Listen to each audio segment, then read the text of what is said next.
Senate Bill 13, requiring school boards to be accountable to their community for what's in the school libraries, right?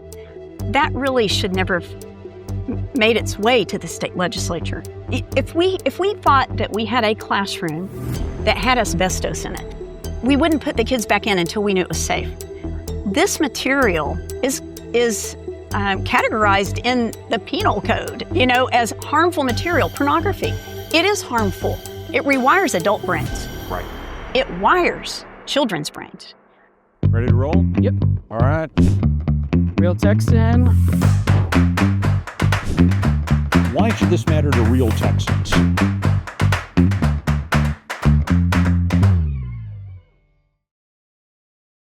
Welcome to this edition of Real Texans, talking to the men and women of the Lone Star State, doing great things to make Texas shine brighter.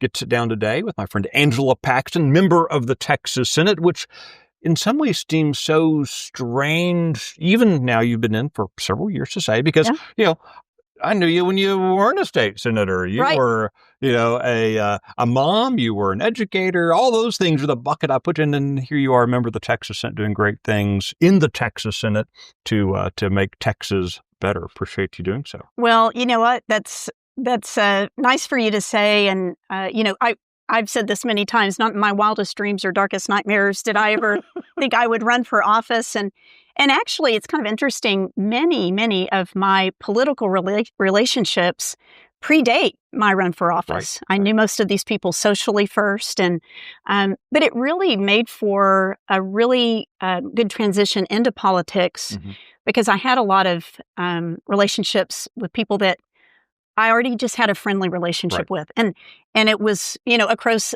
the aisle too, and so that kind of gave me a good place to start. Right. And I wasn't not starting like this with right. everyone, right? And I didn't have to start off by remembering everybody's name. I knew most of people's names at least, right? Which goes a long way. So anyway. All right, so I want to talk about kind of the mechanics of being a member of the Texas Senate, which is a unique little club.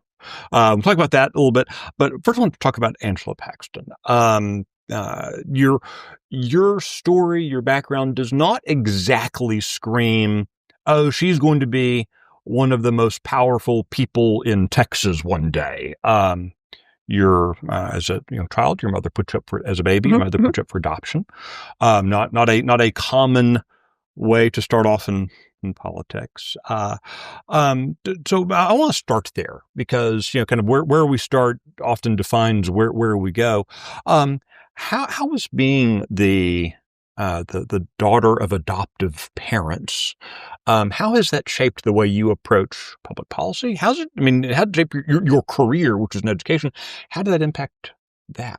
Well, it has impacted my career, but I would say even more broadly, it's just impacted my life, right? How I see the world. I was, my birth mother got pregnant in college and her family decided to place me for adoption.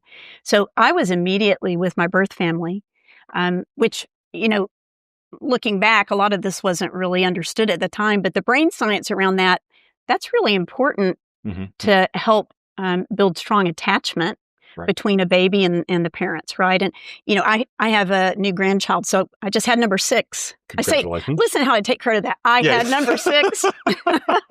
Anyway, but I was just with my daughter and son-in-law that have this new baby that's 6 weeks old, I guess this coming Sunday. And, I'm watching that bonding process, right? And so there are some adopted children that don't get to experience that immediate type of bonding, but I did. And, I didn't get to pick that. It was just part of what happened with me. And I've told so many people, none of us choose our parents, right? None of us choose our parents. Right. But I've always been very aware that God manually placed me with these parents. Right. And, I'm just so thankful for the parents God gave me. My birthday's Valentine's Day. So I grew up with these very wonderful Christian parents who raised me in church. They told me that the store's decorated for my birthday, which I believed for a lot longer than I probably should have, And maybe still do. Well, it may be true that I have taught my children and now my grandchildren that this is for Baba's birthday, you know. Nice. But anyway, no, it had a tremendous influence on my understanding of myself. Right. So, you know, I grew up knowing that God doesn't make mistakes. There are no accidents. Right. God made me for a purpose. And that God loved me and put me with parents that loved me. And there is a beautiful purpose for my life. So that's a great way to grow up. Right. We didn't grow up with a lot of material resources, but lots of love and lots of, well, I grew up in Rendon, Texas. I'm pretty sure I'm the only senator from Rendon, Texas, but it's still an unincorporated area in Tarrant County. Right. I went to Mansfield schools. When I graduated from Mansfield High School in 1981, you know, it was 283 kids in that class. That community is massive now, right? But I grew up in a small town. I went from first grade all through 12th grade in the same school system. That doesn't happen a lot anymore. And, you know, I had a really stable group of good Christian friends that I went to school with, I went to church with, I went to youth group with, we went to camp together. And so it had a tremendous impact on me. And I also knew that life is not an accident and that all life is valuable and it begins at conception. Right. I'm gonna leapfrog over something because what you said resonates with me. You know, the myth that we've been allowed to believe over the last several decades has been, the most important thing is the things that you provide for your children, the clubs, the sports, the activities, the toys, all those kind of things. And yet there's this amazing body of research that shows that the number one predictor of how a child would do academically, how they'll eventually do professionally, what they, and how their life kind of will play out is impacted by how involved and engaged their parents were. You can have parents with PhDs from the finest Ivy League schools, and that matters almost nil to the parents who are if they're not engaged compared to the parents who may have very little or no education and yet are engaged in their child's life. The importance of that just simply cannot be overstated, and it's almost been a push culturally to ignore all these facts that say engaged parents are what matter. It feels like there's been an effort to say, oh, mom and dad, you don't really matter. You don't matter. You matter, despite all the evidence of history and mankind to the contrary. Well, I think what that really boils down to, in my opinion, is something spiritual.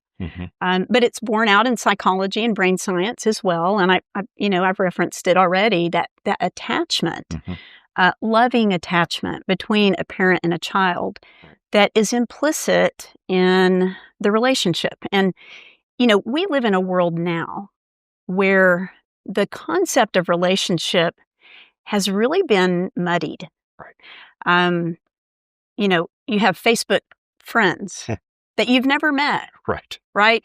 And you probably never will meet. Your relationship with them is this. Right. Or this or not.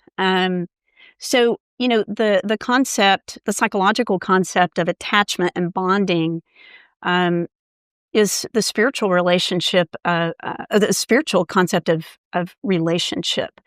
And of course, we also know a lot more now about, the relationship that a child has with their parents. What that's like goes a long way in shaping their concept of God. It's interesting. I was reading this is because I was a school counselor and, was involved in that kind of work. Psychology is kind of one of my hobbies, I guess. And so, and I've got these little grandchildren now, right, that I'm watching, and I want to understand the shaping influences around them and how I can support my kids and all. But, it's interesting that there's pretty strong evidence that, even children who are raised in homes with atheist parents who do not believe in God, they have a concept of God, and it's based on their parents. That can get trained out of a person as they get a little bit older, but up until the age of 5 or 6, every child has a concept of God, and it looks like daddy and it looks like mom. Right. All right. So, you graduate from Mansfield High School. Yeah. Go to Baylor. Baylor Bear. You took, and I hope you'll forgive me, but you took a path a little different for a young woman of the early 80s, in that you studied I think business and, oh my goodness, Burnt. Well, I was a mathematical science major. Mathematical science. There we go. Yeah. We're you kind of on a path to go work, computer sciences, things like that. Mm-hmm. Instead, you felt a calling into education. Mm-hmm. Why education? I mean, that's, we've culturally come to, oh, how cute, you're a teacher, pat on the head, but you felt an actual calling to go into education. I did. My teachers had a tremendous impact on my life.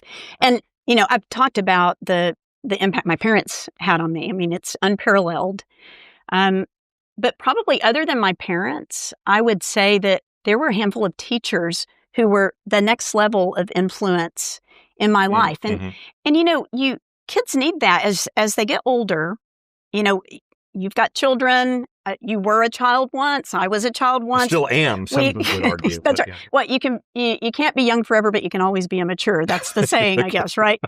But as you're growing up, it's really important in your just understanding of yourself again. We all get a lot of that from our parents, but at a certain point, do you remember your children saying, "You have to say that. You're my dad." Right. When you say the nice thing or the affirming thing or the encouraging thing, right? And there comes a point where kids do need to hear these things from other people. They need third-party verification that they are good at this, and that they are smart, that they are talented in this way or that way, right? And they need to hear it from other people. And so, for me, a lot of those people were my teachers at school and youth group.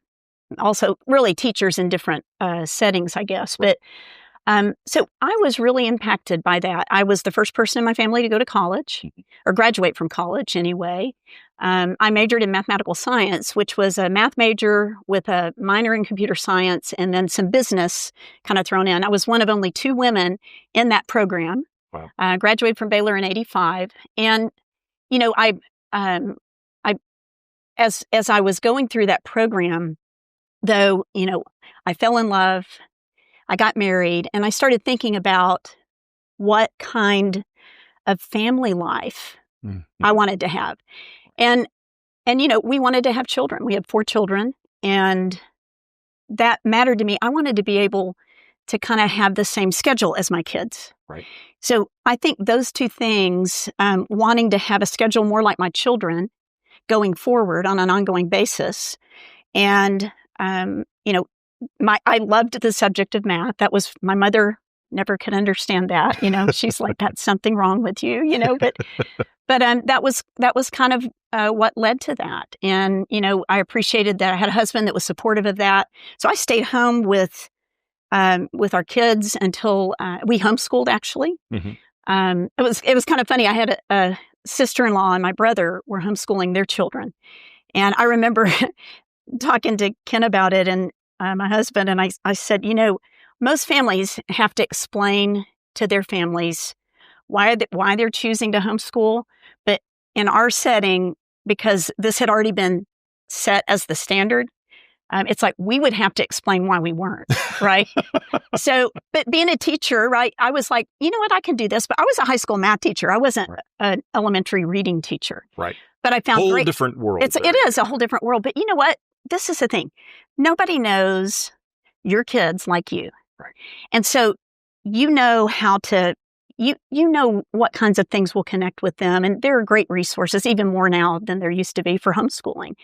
And so, that was something that I did and I loved. So I taught all 4 of my kids to read. which was a wonderful experience. And then, as they got a little bit older, I went back into teaching. And so our kids went to public school. We homeschooled, and they went to private Christian school.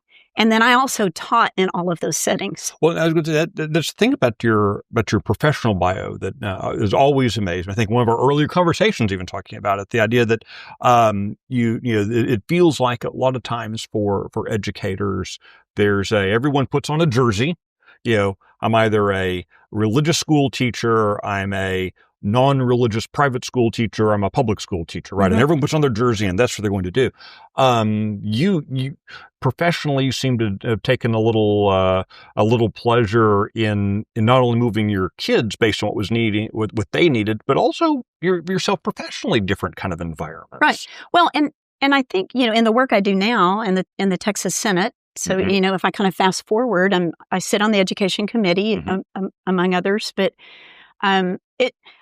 part of what I bring to that, I think I was the first educator elected in more than 2 decades when I came into the Senate, but I also bring to it a perspective of a classroom teacher, and I don't know that there's anyone else that sits on the committee that has stood in front of a classroom.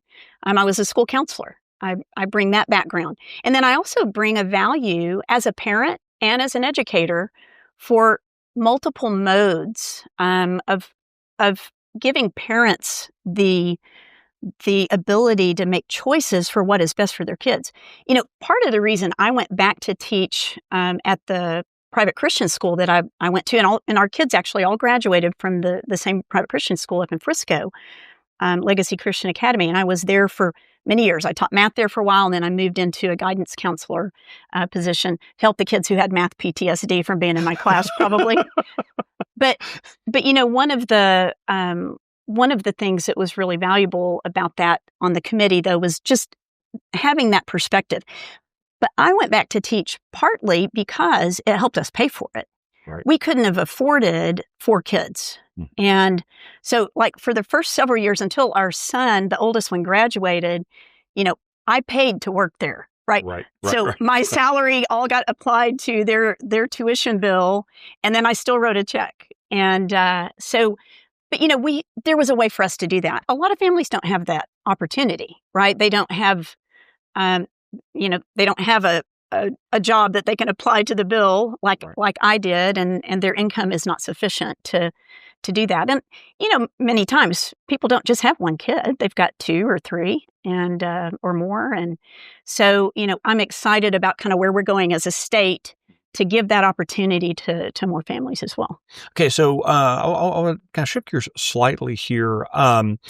You spoke a moment ago about the importance of having adults in the lives of children who are going to come alongside the parent in affirming the good things, right? But it feels like we have reached this point in culture where this may be unfair, maybe disagreeing. I feel like in some ways we've adopted a very predatory culture where moms and dads have to be all, where in the past we could count on in institutions, we could count on kind of other people in the neighborhood, at the grocery store, to be affirming that which is good. And because of shifts in culture, that's not always the case. There's, the predation has become in some ways celebrated or tolerated. And you've been doing a lot in the Texas Senate of looking at how do we protect kids from being the victims of these predatory practices, some sexual, some financial, some other ways. Talk to me about that. Talk about the how we've gotten here, but more importantly, what can we do to move out of this kind of dark moment that we sit in? Well, I appreciate the question. It's really the thing that drives me, I think, and drives most of my work as a senator. And, it comes from my background. It comes from having been a teacher and a school counselor and working with families as they work with difficult things. It comes from being a mom. It comes from being a grandmother. And it also comes from conversations and experiences that I've had with close relationships, some that I've had myself, where the people that we have trusted have turned out not to be trustworthy. Mm. And, that happens in adult relationships. Right. It happens in adult-child relationships. And one of the things we know about predators is, they hunt, right? Mm-hmm. That's what a predator does. They hunt the prey. And good predators, skilled predators, I should say, good is not the right word, they go where the hunting is plenty. And so we often see these child predators showing up in places like schools, mm-hmm. youth camps, youth ministries, mm-hmm. Youth sports organizations. Last year was very pivotal in opening my eyes to a lot of these sorts of things, particularly, and it's not exclusive to women and children. It's also some men right. end up being victimized in this way, but it's overwhelmingly women mm-hmm. and children, but boys and girls right. That are targeted in this way. But last fall, one such conversation, I had a conversation with someone that I've known since college. We aren't super close. We don't see each other all the time, but she's someone that I'm fond of. I enjoy, also a mother like me. And she shared with me some stories about some families that she knew who had children who had been at Kennecott camps. And this is very well known and very well documented. And the parents had no idea, but these children were being sexually abused, systematically sexually abused. Now, it wasn't most of the staff that right. was engaged in this, but the one or two there were two really bad things that were happening. One was that it was, this eventually went to court years later, right. But it was estimated by the prosecutor that there were hundreds of victims of these one or two people over these years. Hundreds of victims. Children whose parents were trustingly sending them to a Christian camp, right? To help them grow and be influenced by these strong Christian young people and young adults. And instead they were being sexually abused over and over and over again. But the other thing was that the camp was covering it up. The institution was covering it up. And that's one example that, many of your listeners and viewers are familiar with. But right. Of course, this has happened in multiple ways. I've really appreciated the way you guys have shown a spotlight on some of these things that have been happening in our schools. Right. And so all of these things to say that, government has a role mm-hmm. in addressing these sorts of things. It matters that government fulfill our duty to protect vulnerable populations. And, that's other people too. That's the elderly, that's people with disabilities, either cognitive or physical, that sometimes are taken advantage of, and of course, children. Mm. So that's been a big part of where my focus has really narrowed in. And so some of that legislation has been in the physical world, dealing with things in the physical world, whether it is addressing, the use of NDAs to silence victims from talking about their abuse, right. But also in what is now this new, brave new world, or the wild, wild west of the digital space, right. where children are hunted by algorithms sometimes, mm-hmm. exposing them and addicting them to sometimes substance abuse addictions that will be long-lasting, but oftentimes to what we call process or behavioral addictions, such as pornography, endless scrolling, shopping, right. gambling. A lot of these things, they get their hook in a kid when they're young.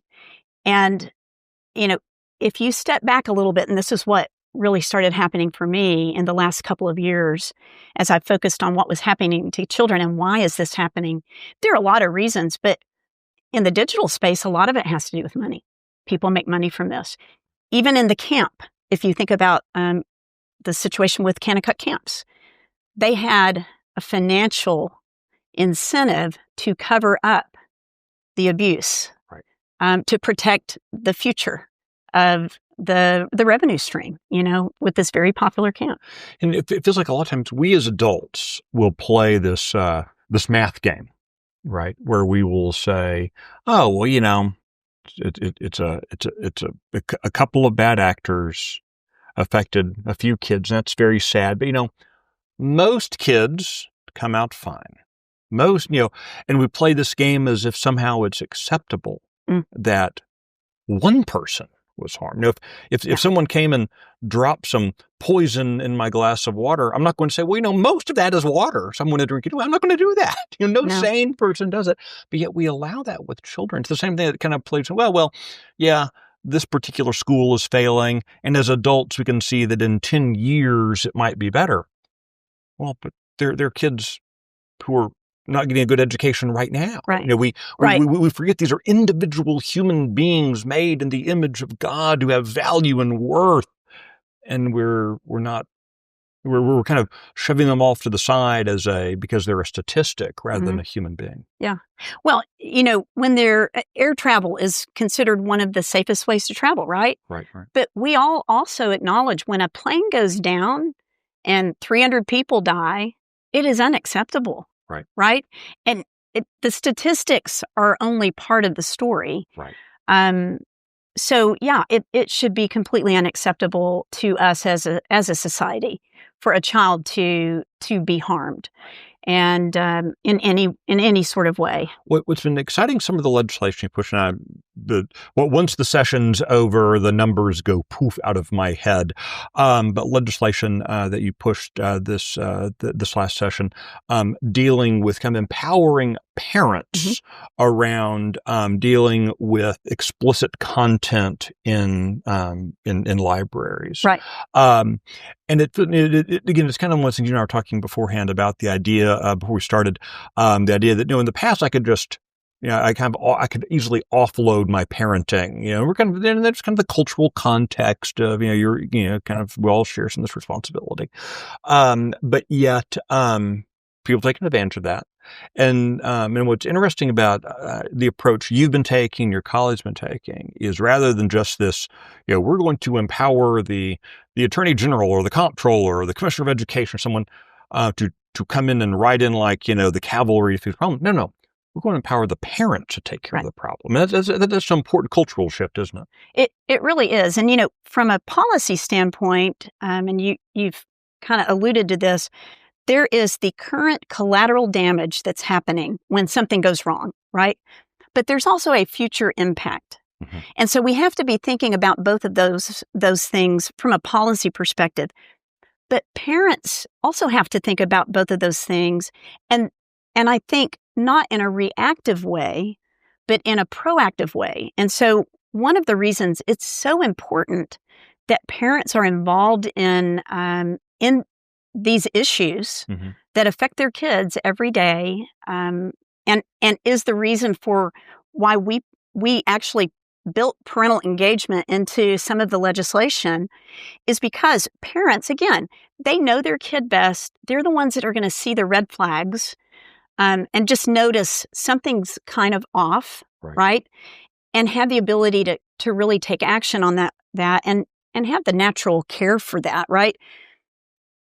It's really important, not just that government and parents protect, but parents are in a unique place to also prepare. So it's not enough to just protect your kids and then they leave when they're 18. They don't wake up on their 18th birthday and have discernment or a moral compass, or know the difference between what's good and right and what's legal. I mean, I've had conversations with young people where I realize we're talking about an issue and I realize I'm coming at it from a standpoint of morality, I guess you could say, that, this is a good thing, this is the right thing. And I realize that that we're using a lot of the same language, but what they're really saying is, well, it's legal. Mm-hmm. And I understand that some of these, we've been raising a generation that is morally bankrupt. And that can't be done just by the school system. Right. That is also, that's ultimately, I think, before God, the responsibility of parents. Any of us who work with children have a responsibility to God to treat them well, right. to care for them, to be responsible with them in whatever kind of task we're engaged in. But I think ultimately that does fall on the parents. And so, but parents are also in the perfect place to really do that well. So Senate Bill 13, actually, I appreciate that you don't have all the numbers memorized, because I always feel it's such a disadvantage. My staff is so amazing. They know every bill, all of mine and everybody else's. I'm like, what bill is that? Tell me what we called it, Yeah. So Senate Bill 13, mm-hmm. which was a bill that it took us 2 sessions to pass, right. but we were able to, we passed it in the Senate both sessions, but the House didn't get a hearing in the 88th. But this last session, it did and passed, and basically is to keep the sexually explicit material out of our school libraries, And I would say the 2 cornerstones of that, we made the school board responsible for these decisions, because they are accountable to the parents. Right. So at the end of the day, the professionals make recommendations, and a school library advisory council that's made up of parents and community members reviews these books. So whether they're things that are being considered for purchase, or they're things that are already in the library and a parent has brought a challenge for, so we create processes for all of that. But we created this school library advisory council to be made up of parents and community members to advise the school board. Right? The school board's doing a lot of things. They don't have time to read every book, but we need somebody with eyes on this stuff, right? And over the years, a lot of stuff has ended up in our libraries. I think there was a time when there was a lot of legitimate trust. I think we've gone through a couple of decades of where parents have had a false sense of security. Most teachers and librarians have not been bringing pornography into the schools. Right. But I was shocked, before the 88th session, which was in 23. Prior to that, I started hearing about these library books, and I'm like, oh, surely not. There's no way. One place. There's only one book in one place. Exception to the rule, right? And then I started getting calls from parents. Have you seen this stuff in my district? And so I actually asked a couple of moms that I knew. I said, do you have examples of this stuff? Like, have you seen it yourself? Or are you just repeating kind of what you heard? Right. No, I've got stuff. And actually, both these moms had their kids check all of these books out and bring them home. And they're like, we're not returning these. So I'm like, a different kind of civil disobedience, right? And in defense, I'm about to say this, in defense of many of those librarians, right? There's a process by which they're kind of following the forms and the process Absolutely. of the district, where the book vendors come in. You're buying these batches of books. You're not you're not going to buy Hardy Boys Mystery 3. You're buying juvenile mystery stories, and it includes all sorts of stuff, right? And so there were never any eyes on it necessarily, and these were many of these books, like you said, they were purchased in bundles or batches, and they were award winners, right? And what, of course, as we started looking into this, these some of these literary organizations that were bestowing the awards were really had nefarious purposes with kind of the materials they were putting in front of our kids. And so, once I saw this stuff for myself, I thought, at the time I was in my 50s, but I'm like, I'm 58 years old. I can't unsee this. Right. And some of it, I had a very nice Bonnie Wallace, wonderful lady, fantastic, done amazing work.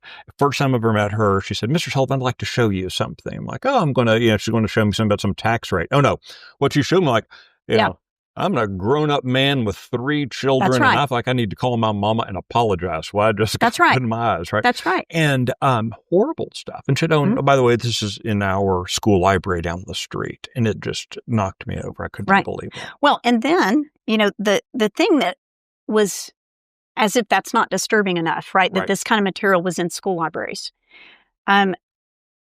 my follow-up question to these parents was, have you talked to your school board member? Have you talked to your principal at your campus?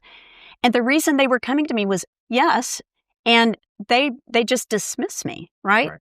And so, as I saw that, I'm like, that's a whole separate kind of problem, which is that we have in certain places, we have school boards and principals that completely dismiss their accountability or duty to the parents, right? I don't want to hear this. I don't want to hear this. And you think, and this is where I'm always kind of the bad guy in the room, because yes, happy to blame school boards and superintendents all day long. That's great. But remember, something like 90% of registered voters don't participate in school elections. That's right. And so at some point, everyone who runs for office is responsive to their voter. And to the extent that we aren't participating in those local elections, to the extent of, someone's electing them and they probably don't share your values. If I'm not voting, I cannot be upset when my school board isn't reflecting my values. Right. If I did not make the affirmative decision to participate in that election, how can I be upset by who you hire? Right. Well, that's a great point. And it also kind of goes to where we are with Senate Bill 13 and implementation. Right. So, school districts had, in the legislation that we passed, went into effect September 1st, school districts had the option of two approaches. They could either proactively form this school library advisory council, right, which many of the school districts have done, and I applaud them for that. Or they don't have to, but if 50 parents petition the district, then they must do that. So there are some districts, I've heard from some parents across the state that they're like, my district is not doing a council. And it's like, well, have you done the petition? And so it's like, well, I can't find enough people. Mm. And I'm like, well, that's another problem, right? So you can't find 50 parents in your whole school district. You can't find 25 couples that will say, we need this. Mm-hmm. That's another problem. And it's not a problem with the legislation. It's a problem with engagement. And that's another kind of parental engagement, right? So there's the direct parental engagement that we would call relationship with your child, loving, trusting relationship with your child. But there is also the engagement on behalf of your child. And so, I think, Michael, you bring up a really good point as well, which is, and I've thought about this myself. This Senate Bill 13, requiring school boards to be accountable to their community for what's in the school libraries, right? And to take into consideration input from parents and community members. That really should never have made its way to the state legislature. Right. It should have been handled at the local level. And, of course, it's something that was, when it was brought to me, I'm like, this is not okay. Kids are being damaged by this. If we thought that we had a classroom that had asbestos in it, right? We would not, immediately. We would say, get those kids out of there. Let's put them somewhere else. Let's figure out this and make sure, is it a false alarm or is this accurate? We wouldn't put the kids back in until we knew it was safe. This material is categorized in the penal code, as harmful material, pornography. It is harmful for young minds, and it rewires adult brains. Right. It wires children's brains. They're still in the process of their brains being formed. And so, we've got a lot of kids that, because of online pornography or what they've seen in their school library, that aren't even starting off with a normal brain, what the sorts of processes that are supposed to be there to help them make good decisions. So, these are things that really matter, and parents must be engaged in. But it's one of the centerpieces of this bill is you have to approve it before it goes into the library. And we got a lot of pushback. Right. Because that's a new process, and it is kind of a heavy lift, I know, for our school districts on the front end. But if we had asbestos in a classroom, we would not potentially expose kids to it until we knew it was safe. we need to do the same for their minds. We've talked about books. There's something else you did the session that got, I know, Senate Bill 13. I've not got the number stuck in my head. No other legislation can ever have a 13 in it. So I all remember. Well, I had it 2 sessions in a row. I'm like, do I have to have 13 again, right? It wasn't lucky the first time. But the legislation that you also championed and an effort you also championed this past session got a lot less attention, but I would argue equally important. That was requiring age verification for the purchase of lottery tickets. We talk about the ways people are victimized, taken advantage of, and then the state authorized gambling system of our state lottery. We were including a wild case of children being used to purchase and process lottery tickets. And you're literally saying, no, we're not going to do that to kids. Yeah. Well, I served on the Sunset Commission.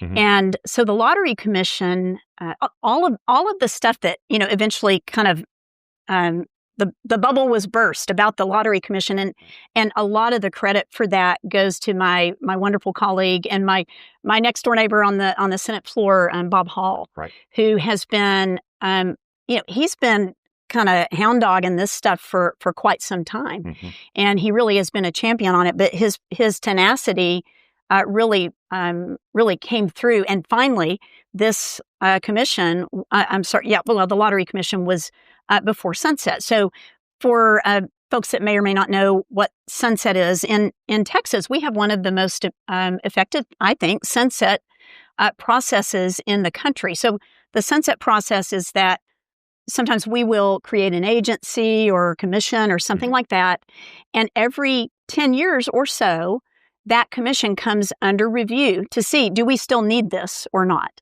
A purposeful examination. Yes, a purposeful examination. What makes Texas process a little stronger than some of the others is that the default in Texas is that we have to reestablish you, right?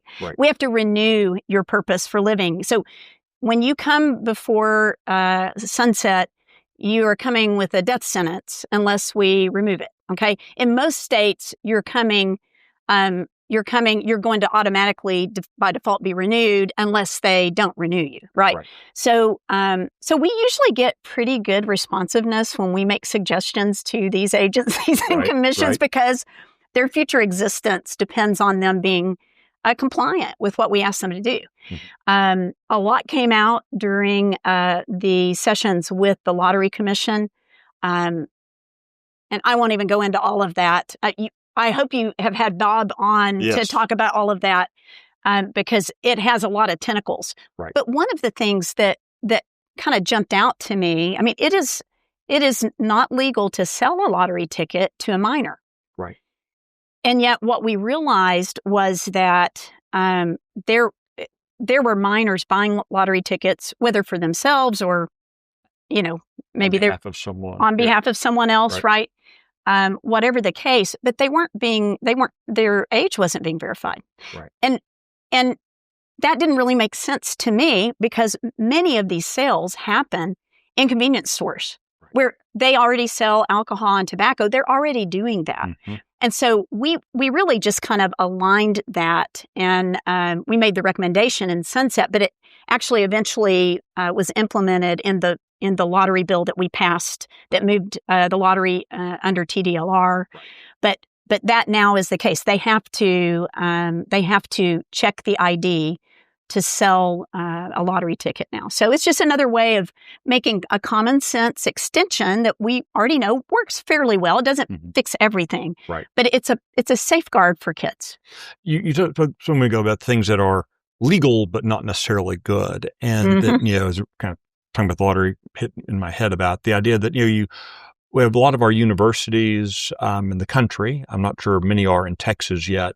Partnering with online gambling portals and things like that. And so even in Texas, you've got a lot of these horror stories bubbling up of I'm fairly certain the most immature age of a human being is a male between about 18 and 25, probably, right? Yeah, maturity is increasing, from birth, and then all of it takes a dip. Takes a deep. Now, your son was more mature than I was, and but anyway, a great kid. He's a good guy. But so you see a lot of these, horror stories come out of, tens of thousands of dollars of debt being amassed through the, online rings. They're like you're playing Instagram or watching Instagram, but instead, these college kids. And it's the sense of kind of the predatory nature of our culture. Oh yeah, we'll take advantage of these 18, 19-year-old adults. They're adults. Legal adults, that's right. But take advantage of them in a situation where they don't have the same kind of checks on their behavior, on their purchasing. A lot of predatory things that we need to all be asking questions about, aren't there? I think so. And, that kind of brings up kind of two approaches as you bring up this issue as kids get into college, for example, right? As I said earlier, you don't wake up when you're 18 with good time management skills, with good financial literacy, with a moral compass, even with the ability to wake up to an alarm. Some kids don't have, right? So it's really important for parents to remember that as they're raising their kids, they're not just kids. These are future adults, right? Right. And I had a colleague that used to say that there are two kinds of parents, the ones that are raising children and the ones that are raising future adults. And I think there's a balance. We want kids to be able to be kids, right? But if we're not also at the same time in parallel as we raise our children, teaching them values, teaching them how to make wise decisions, then, all of a sudden they leave home and the wheels fall off, right? Right. Another thing that is in kind of the same vein is credit card debt. Right. Young adults have a very high level of credit card debt. So, here's the other thing, and this is what the predators know, especially online where they can make money off of these kids. Why? Because kids, whether they're minors or even when they're young adults, for the most part, most of their spending is completely discretionary. Right. And when I say discretionary, I mean, for you, for me, we have a mortgage, we have a car payment, we have whatever, right? We have groceries we have to buy. We have a lot of pulls on our income. But most children and young people do not. They've never learned to kind of manage that. They have an allowance and they can spend it on anything they want, maybe something like that. I remember being horrified when I was counseling, and I started talking to parents about this as their kids were approaching graduating from high school. I was horrified to learn that one of the leading causes of death by suicide for young people is credit card debt. They turn 18, they start getting all of these offers in the mail, right? And they get a credit card, and they've never learned to handle plastic. Right. Free money. One of the first, it was free money. And then all of a sudden they've got $20,000 in credit card debt, and they're too embarrassed to tell their parents. And some kids actually end their life, which is another place where every kid is going to run into the wall where they've made a terrible mistake. Every adult is going to run into a wall where they've made a terrible mistake, and it's embarrassing, it's humiliating, and they don't want anyone to know. They're ashamed, right? If we've done a good job, the best we can't keep that from happening. But if we can have a line of communication where our kids know, no matter how bad it is, if I will just tell the truth, I won't be alone in this. I may still have consequences, but I won't be alone in this. Right? My parents will still love me. They will still help me make the best from this. And it may not be that I get shielded from the consequences, but they won't throw me away. Right? Which is, I think, the ultimate fear all of us have, right, is being rejected and left alone. So, it's really important, again, that parents are thinking not only about right now protecting, but preparing your kids. One of the things that I did almost immediately, I got all of our kids' bank accounts that could have a debit card attached to them. I didn't want them attached to my account. Right. Okay? But they had each of them had their own account, so they had a debit card. They got an allowance, but we also made them pay for certain things. You know, they were accountable to come up with half their college. It could be scholarship, it could be work. In their allowance, they had so much money they had to pay for their cell phone. They had to pay for clothes. You know, some things we would do, but I bought Easter. I was always a big deal on that. Anyway, but it's important to kind of simulate the reality that our kids are going to go into so they can make good decisions. Last thing I want to throw at you, completely off the wall. For 25, 30 years, most of the education conversation on the right among conservatives has been around school choice. This legislative session, after 30 years, Texas now has a school choice plan in place, will go into effect in the next academic year. Yes. But even with school choice, you know, the 100,000 or so kids will be able to take advantage of that with the current funding levels, you're still talking about 95% of Texas school children will be in public schools, right? When school choice is fully rocking and rolling next year, 95% of Texas kids will still be in a public school. Right. What are things that the legislature be doing, local school districts, most importantly, parents and taxpayers? What are the things that we should be now talking about now that school choice is off the table because it's done, right? What are the things we should be talking about and doing to make sure that every child in Texas, because we pay a lot of money in Texas on education. Yes, we do. How can we make sure that they're getting the best education possible? What are the kind of reforms? What are the things? What are the tools we should? And what are the conversations even? We should be having? Well, you know, this is incredibly important and incredibly exciting. Right. So Texas has just passed the largest initial rollout of any school choice. $1 billion. Yes, 1 billion. Kids. Yes, 100,000 kids probably will benefit from it. So, you know, one of the things that, that I think is important for us to all remember is that if we look at, and this is in Texas, but this is kind of nationally as well, increased spending has not correlated with increased achievement.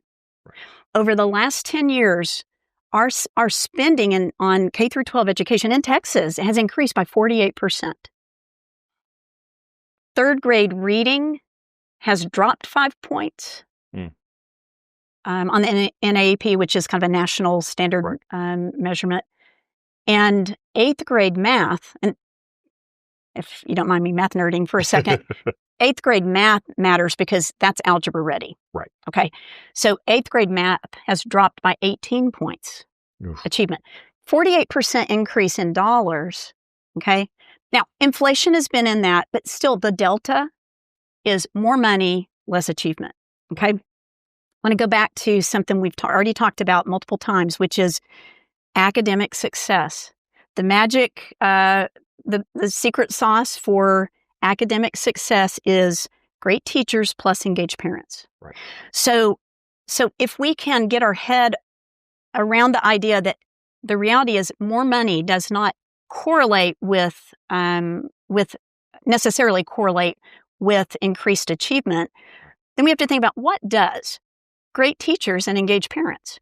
So one of the things that we've done is we've restructured the money that we are putting into education, and we just spent even more this last session than we ever have. Right. And the money that is funding school choice is separate. It does not come from that, and it's not attached to the public school funding in any way, shape, or form. So one of the things we've done, though, is we have kind of created buckets where we require that this spending goes to teacher salaries. We passed a huge teacher pay raise. Right. We know that administrative overhead has just ballooned over the last few decades. Right. So that is one thing we've done. And we've done some things we just in the last in the special session, the second one, which I always say they don't feel so special when we have so many. But in the second special session, we also passed a bill to phase out the STAR test and also make some tweaks in our school accountability. Again, so that there's better transparency, but also better measurement in little bit more real time of our students' progress throughout the year, beginning, middle, end, and not just the end. And then there's nowhere to go with that. Then they go play all summer or whatever, right? So I think those are some important reforms that are, research-based kinds of reforms. But I want to go back to school choice, because one of the things that people often forget about school choice, in and of itself, passing school choice in a state is correlated with increased achievement, not just in the students who are choosing another school, in the public schools as well, and an 11-fold improvement in achievement in the public schools when there is a competitive private school, and they have different ways they measure that. But that's the thing about school choice. It's not just for some kids. The kids who stay in the public schools, in the traditional public schools, they tend to benefit as well, which is really, really exciting. And it finally gives parents the way to decide what is best for their kid. And some of the causation factors for how does that help a public school? Everybody thinks it's all of, the just the cream of the crop academic kids that are going to go somewhere else. Many of those students that in other states that have school choice that go to private schools, they actually are discipline problems, right, in their school. There's a lot of reasons a kid might be a discipline problem, but one reason that some kids are a discipline problem is it's not a good fit for them. Right. And so, it can be a real high performing or a kid that's very intelligent and they're bored and they just cause trouble. I've had a lot of students like that, So sometimes one of the things that happens is that the public school will benefit from less disruption because some of these kids move, but at a minimum, you've got a smaller class size. And as a teacher, there's almost nothing as valuable as a smaller class size. So I think we're in for a real acceleration in student achievement, parent engagement, great teachers. Hopefully, we're going to be able to keep teachers in the profession because it gets better for them too. We passed a parental bill of rights for schools. We passed a teacher bill of rights for schools. We have put a parents' rights handbook that's now required for every school board to be trained on, so that they are aware of the parental rights of their community. We've done a lot of things to make sure that parents are acknowledged and listened to, that were not in place before. And so I think that we're in a place of a lot of potential success. I forgot about this. This is so crazy. It turns out one of the other things that we passed this last session that was included in the big school reform bill, it turns out that, we require school districts to pass policies about things all the time. Right. But they weren't actually required to follow them. Of course. So they were in compliance just by passing the policy. Right. Not by doing the thing. But No. Yeah. It sounds like a Pharisee wrote that or something, right? But that's, those are the kinds of things that we've passed that I hope parents will take advantage of, step into the wonderful, challenging, maturing role for yourself of parenting. Help your kids have a better future. On the online space, the bill that we passed in the last session to require age verification for online pornography sites was upheld by the Supreme Court. That's amazing because now other states will do the same thing because we've run point on that and we've cleared it. We passed the App Store Accountability Act, which requires parents to give parental consent for their child to download an app on their phone. More transparency and more line of sight for parents who want to be engaged. So, I think we are in, as much as we are in a predatory jungle raising kids today, I think that people are understanding, they're waking up. Right. Not woke, awake, right?